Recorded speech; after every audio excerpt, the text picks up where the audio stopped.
Chers amis, dans quelques instants, au moment où je vous parle, Emmanuel Macron va présenter le programme de travail de la présidence française de l'Union européenne. Alors que s'achève le pire quinquennat de la Ve République, comment ne pas être terriblement inquiet au moment de lui remettre les clés de la Maison Europe, déjà bien mal en point.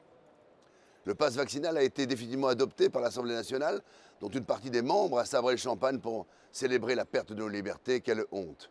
Emmanuel Macron a plongé la France dans un climat anxiogène, recourant allègrement à la division et à la haine et en stigmatisant les non-vaccinés, érigés en bouc émissaire.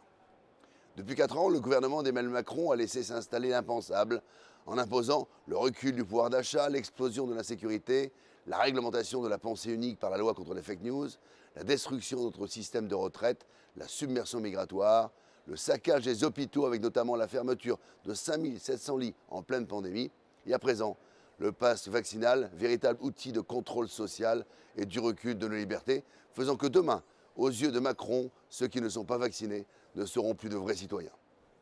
L'année dernière, le gouvernement nous avait vendu la vaccination comme la liberté. C'était faux. Rappelons-nous les propos de M. Castex en juillet dernier lorsqu'il affirmait que les doubles vaccinés ne pouvaient plus être contaminés. Faux également. Jean Castex, qui, je vous le rappelle, avait ignoblement accusé sa propre fille de l'avoir contaminée. Le pass vaccinal, qui n'empêchera pas la hausse des contaminations, est devenu un outil politique que Macron utilise pour combattre ceux qui n'adhèrent pas à sa pensée. C'est pourquoi vous me voyez extrêmement inquiet, car une constante aura marqué le quinquennat d'Emmanuel Macron, l'incompétence, le mensonge et la division. Alors, chers amis, comme le propose Marine Le Pen, afin de retrouver la liberté et la paix, il convient dès à présent de se mobiliser afin de rendre aux Français leur pays et leur argent. Macron est le partisan utopique d'une Union européenne fédérale et autoritaire dont nous ne voulons pas. Il est temps de bâtir un nouveau projet vers une grande Europe des nations et des coopérations pour la défense de nos identités, de notre indépendance, de notre industrie et de nos peuples.